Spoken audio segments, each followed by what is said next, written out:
tunjuk gambar ni. Ini saya 3 tahun lepas di dalam ICU.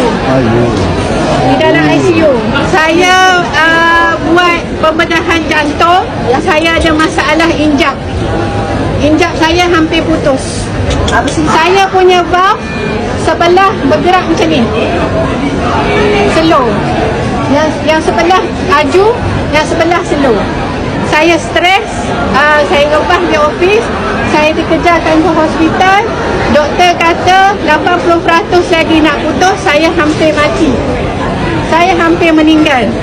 Dalam masa 2 hari, doktor terus decide untuk operation, major operation. Masih ada lagi tanda major operation saya.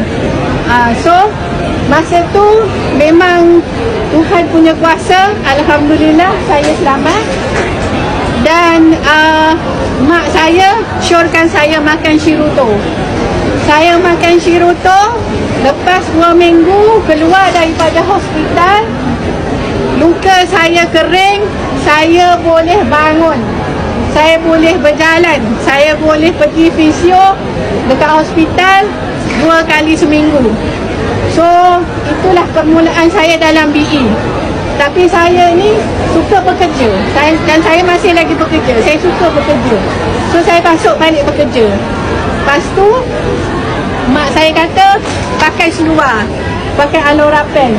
So saya pun pakai Alorapen sebab saya ada masalah lutut juga. Saya tak boleh semayang eloklah. Boleh dikatakan tiap bulan saya bawa suami saya boleh jadi saksi. Tiap bulan memang saya akan pergi massage. Habis beribu duit buat massage. Tapi sakit tu tak hilang juga. So saya pakai seluar, sakit tu alhamdulillah hilang. Dan jantung saya sekarang ni pun, you tengok macam saya tak ada masalah apa-apa kan. Betul. Macam kalau saya tak cerita, orang tak tahu pun saya pernah terlantar macam tu. Saya dalam ICU seminggu.